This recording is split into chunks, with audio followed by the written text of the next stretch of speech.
Эрхэм үзэгчдийн өдийн амгалан айлтгая. Өнөөдөр бол 2025 оны 12 сарын 16 мигмар гараг. За сүүлийн үед Украин Оросын дайны хэлэлцээрийг тойрсон сэдвээр товчилсан мэдээ хүргье.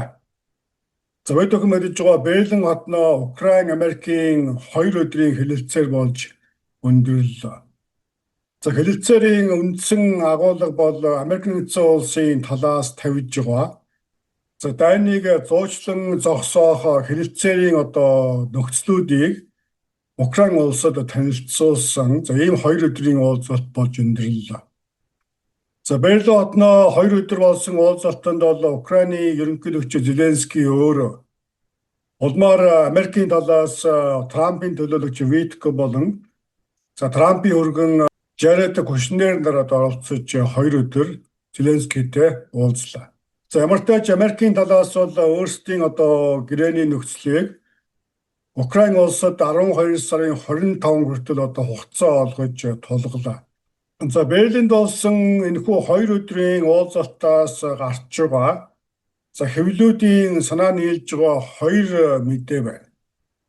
За нэгдүгээрт бол Украин улсын хувьд НАТОгийн гишүүнчлэлээс татгалзаж болох ийм буулт хийсэн тухай мэдээлж байгаа. Харин энэхүү НАТОгийн гишүүнчлэлээс татгалзах тохиролцоог бол зөвхөн Америк нэгдсэн улсын зүгээс Украин улсад аюулгүй баталгаа гаргасан нөхцөлд НАТОгийн 5 дугаар зүйлд заасан нөхцөлтэй адил хэмжээний баталгаа гаргасан нөхцөлд л сая энэхүү НАТОгийн гишүүнчлэлээс татгалзаж болох юмаа гэсэн ийм нөхцөл тавьсан бололтой байна. За харин Америкийн зүгээс бол НАТОгийн 5 дугаар зүйлд заасантай адил хэмжээний баталгаа гаргахад бүрэн боломжтой гэсэн ийм нөхцөл тавьсан. За харин үүний оронд бол Украин улсыг Донбассын бүсийг бол тэр жигт нь Оросуудад тавьж өгөх толголт хийсэн тухай мэдээлж байна. Өөрөөр хэлбэл Америкийн хувьд бол Украин улс хэрвээ Донбассын бүсийг Оросуудад өгсөн нөхцөлд дээд үрдсэн аюулгүй баталгаа гаргахад бэлэн гэсэн ийм нөхцөл тавьсан бололтой байна. За харин уулзалтаас өмнө бол Зеленский маш тодорхой байр суурь илэрхийлсэн. Украин улс ямар ч гэрээ хэлэлцээр тохиролцоонд бол газар нутгаа тавихгүй гэдэг ийм байр суурь тодорхой илэрхийлсэн байна. За тиймээс энэхүү уулзалтаас бол дайныг зогсоох үз шийдвэртэй үр дүн гарахгүй гэж таамаглаж болохоор байна. За тиймээс энэхүү уулзалтын үеэр яригдсан асуудлуудыг маш товчхон тоомлж үзэхэд Америкийн зүгээс бол Украинд хандаж Донбассын бүсийг тэр жигт нь Оросуудад найр тавин өгөх. За ийм байдлаар дайныг маш хурдан хугацаанд шийдвэрлэн зогсоох ийм нөхцөл тавьж байна. За ингэсэн нөхцөлд Трампын хувьд бол нэгдүгээр сонгуулийн амлалтаа биелүүлж орчин үеийн түүхэнд хамгийн удаан үргэлжилсэн томоохон дайныг зогсоосон гавьяаг үүрэх. За ингээд зогсохгүйгээр Трампын гэр бүлийн хувьд энэхүү дайны дараагаар хэдэн тэрбумаар тоологдох бизнесийн боломжийг олж авах ийм зорилго тавьж байна. За харин нөгөө талаас бол Украин улсын хувьд газар нутгаа ямар ч тохиолдолд Оросуудад өгөхгүй гэдэг байр суурь хамгаалсан. За харин үүний оронд бол НАТОгийн гишүүнчлэлээс татгалзаж болох буулт хийсэн. Гэхдээ энэхүү буултыг бол зөвхөн Америкийн зүгээс аюулгүй баталгаа гаргасан нөхцөлд хүлээх боломжтой гэсэн ийм 2 санал. За ийм байр суурьуудыг бол баримталсан бололтой байна. За харин нөгөө талд хэлэлцээрт бол Трампын багаар дамжуулж оролцож байгаа. Оросын холбооны улсын хувьд бол эзэлсэн газар нутгаа өөрийн мэдээлэлд авах, албан ёсоор хүлээн зөвшөөрүүлэх. Украин улсыг бүрэн төвийг сахисан орн болгох гэсэн ийм нөхцлүүдийг бол тавьж байгаа.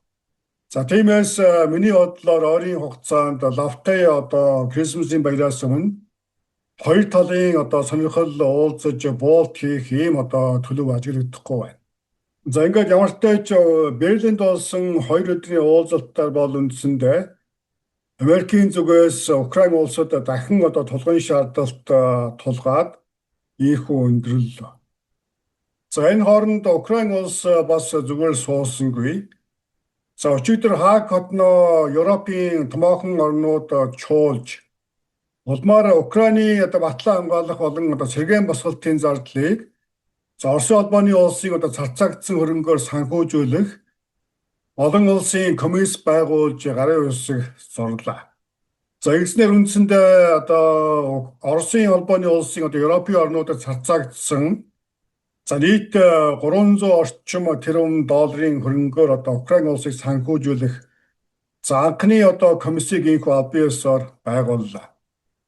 За энэхүү арга хэмжээний үеэр бол Зеленский хэлж байгаа энэхүү комисс байгуулж байгаа ажил бол Оросын холбооны улсыг шахалт үзүүлэх томоохон шийдвэр боллоо гэж. За Путин бол зөөрийн орны ард түмний амь насыг бол өчүүхэн тоодоггүй.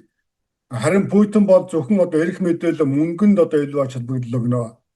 За тиймээс Путин бол өөрийн царцаагдсан хөрөнгийн доллар тутамд санаа тавих нь ойлгомжтой. Энэ замаар бид Оросын холбооны улсад нэгэн төрлийн эдийн засгийн шахалт үзүүлэх боломжтой боллоо гэсэн ийм мэдээллийг бол хийлээ. За ийхүү ямар ч тач Украины ард түмэн ерөнхийлөгч Зеленскийн хувьд өөрийн газар нутгаа тухайлбал Донбассын бүсийг Оросуудад найр тавин өгөх эсэх шийдвэрээ 12 сарын 25 буюу Зуул сарын баяраас өмнө шийдэх ийм тулгууртыг хүлээн авлаа. За ингээд ямар ч тач Берлин хотноо 2 өдөр үргэлжилсэн Украин, Америкийн хэлэлцээрийн тухай товчилсон мэдээлэл хүргэлээ. За эмэгтэй талуудын мэдээллээр баталгаажиж байгаа мэдээлэл тодорхой болсон дээрээ та бүхэнд шуурхай мэдээллийг өргөсөр байх юм аа. За анхаарлаа хандуулсан үзэгчдтэй баярлалаа. Дараагийн мэдээгээр удахгүй уулзъя.